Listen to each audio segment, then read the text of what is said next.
Magandang araw mga kaibigan. Bigyan natin ng reaction opinion itong Facebook Reel posted by Jaguar.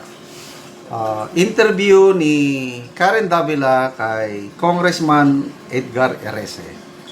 Dilawang congressman ito Kaya lang nakakahanga. Kahit dilawan lahat ang congressman, walang problema basta katulad siya ni Congressman Edgar Erese. May prinsipyo. Tinanong ni Karen Davila, so hindi mo susuportahan o hindi ka pipirma sa impeachment ni BP Sara? Yes, sabi niya. Wala kang pondo. Bahala na. Last days ko na ito sa politiko. Gawin ko na kung ano ang tama. Wow! Ganyan ba? So, nasupalpal ang mga leaders ng Kongreso na gustong-gustong i-impeach na naman si BP Sara. Sana darami ang katulad ni Congressman Edgar Erese. Pakinggan natin siya. So are you saying you will not support the impeachment of Vice President? No, I will not sign that. So paano yun? By saying this right now, baka wala ka ng pondo na ilabas sa'yo. Ay, okay lang yan. Talagang ganyan. Does it really happen? Alam mo, tagal ko na sa politics, 50 years eh. So, this is my, siguro mga last days in politics. So, gawin ko na lang yung tama. Wow! Sabay-saba. So are you saying you will not support the impeachment of Vice President? No, I will not sign that. So paano yun? By saying this right now, baka wala ka ng pondo na ilabas sa'yo. Ay, okay lang yan. Talagang ganyan. Does it really happen? Alam mo, tagal ko na sa politics, 50 years eh. So, this is my, siguro mga last days in politics. So, gawin ko na lang yung tama. So are you saying Diba? Ang sarap pakinggan, ano? Ilan pa kayang mga kongresista ang nandyan ngayon sa Congress na katulad nitong si Congressman Edgar Erese? Magbasa lang ako sa few comments. Sana darami. Jelon, sabi niya, sana all gawin ang tama sa dapit hapon ng buhay ng mga buhaya sa Kongreso. Okay?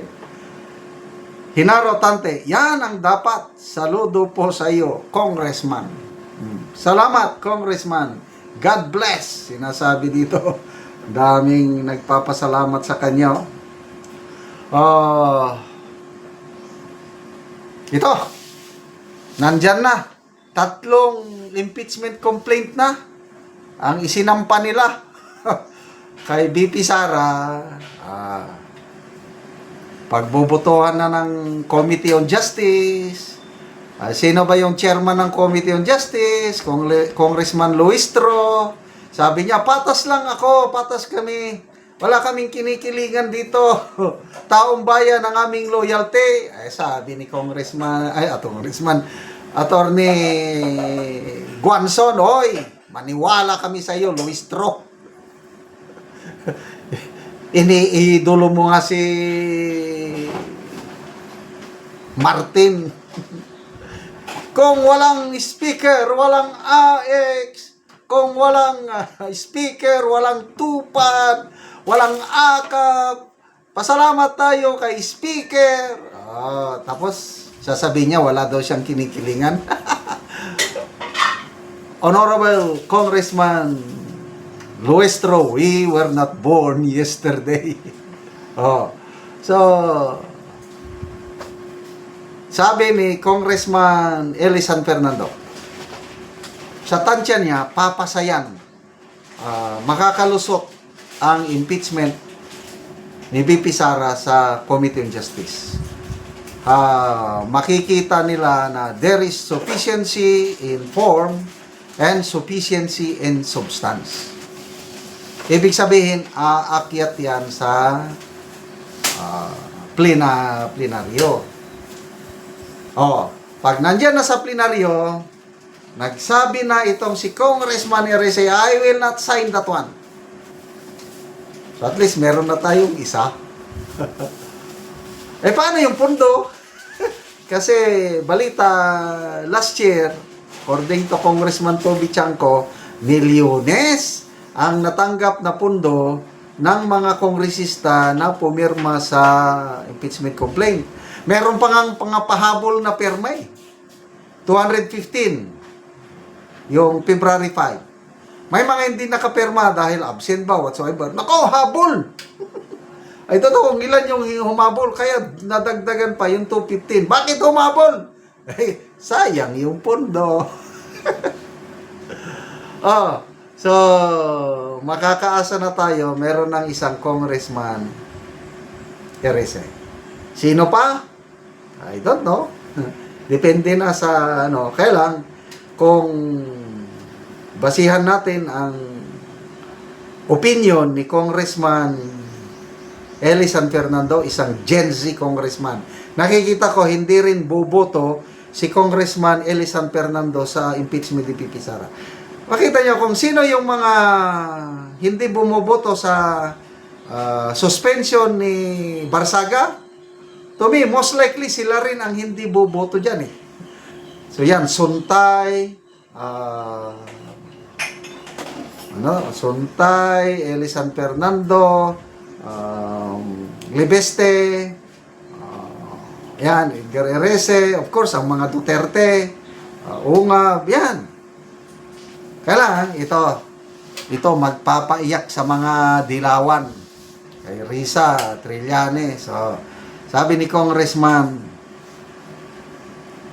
Eli San Fernando, mahirapan makakuha ng 1/3 signature yung impeachment ni Pipi Sara pagdating sa plenaryo. Bakit daw? Dahil ang mga congressman ngayon nag-iisip na sa 2028, ayaw nilang isugal ang kanilang political career sa 2028 laban sa pinakamalakas na kandidato na hanggang ngayon wala pa silang nakikitang makakatalo kay Pipi Sara sa 2028. Ito ba? Matindi to. House Deputy Majority Floor Leader Congressman Lawrence Defensor. Inamin niya, mahirapan kaming makakuha ng 1/3 signature ng mga kongresista. Bakit? According to Attorney Trixie, mayroon daw internal survey ang administrasyon para makita nila gaano kalakas si Pipi Sara. Ano ba ang sentimento ng taong bayan tungkol sa impeachment? Resulta ng survey, ang taas ng rating ni Pipi Sara sa kanilang sariling survey, binayaran nilang survey. More than 60% ang rating ni Pipi Sara. Tapos maraming nagmamahal. Wala na, nag-leak yung result ng survey. Sabi na Attorney Trixie, marami ng mga congressman na alanganing pumirma sa impeachment ni Pipi Sara. So, dasal po tayo mga kadides na dyan pa lang sa plenaryo, panalo na ang ating VP Inday Sara. Salamat mga kaibigan sa inyong pagsubaybay sa ating channel. Nakakatulong kayo ng malaki sa tribong talandig ng Bukidnon dahil ang income natin sa channel na ito is pantulong sa tribo. Namimigay tayo ng libreng yero at pako para makapagpatayo sila ng mas maayos na tirahan. Panoorin nyo ang video na ito.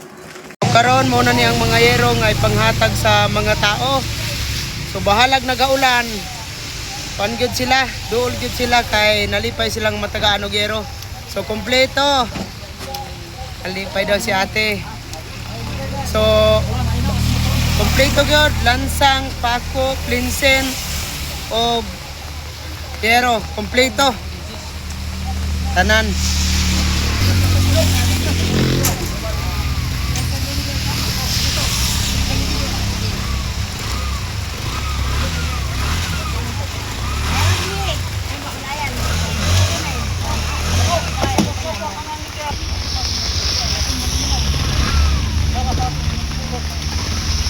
So nani sila ang matagaan.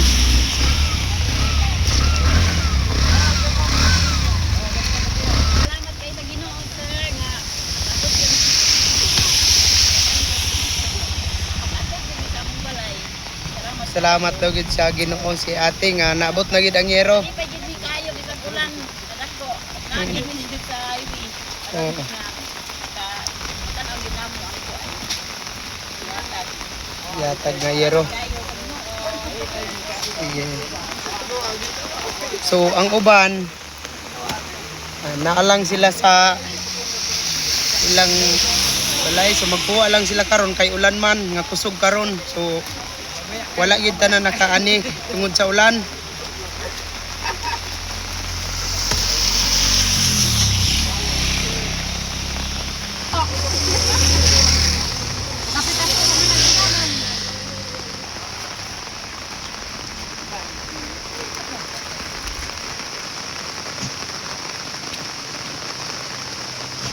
So ihatod na sa iyaha sa balo nga bahin nga yero.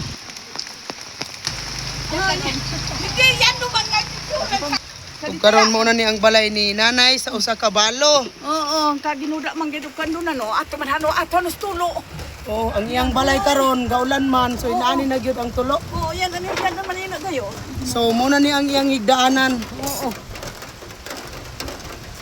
So nagatulo gyud ang tubig Ato man ano. tungod sa ulan. So naa na gyud sa iyang higdaanan. So gipansumpay-sumpay lang gani ang hirog ang sako. So inaani na gyud ang iyang pagpuyo in town Ngano ni sila nanay. sa Ginoo nga naay hinabang nga sin sa apo nga naluoy gyapon sila sa apo nga lisod kayo akong kabutang kay lisod ang walay bana. Uy, balo naman gud siya. Ani, wala na biya akong magkasampit, di ko pagkasampit og anak. Oo, Lisod na. oo, salamat. Man, salamat kaayo sa naga dunir sa sin sa salamat sa Ginoo, Ginoo. Yan lang hinanugit sa tigit yung kuminginon kay do na wa ka na ko sin. Oo, sige, salamat kayo nanay. Salamat sa iyo sa tulong si Bibo. Oo, sige nanay.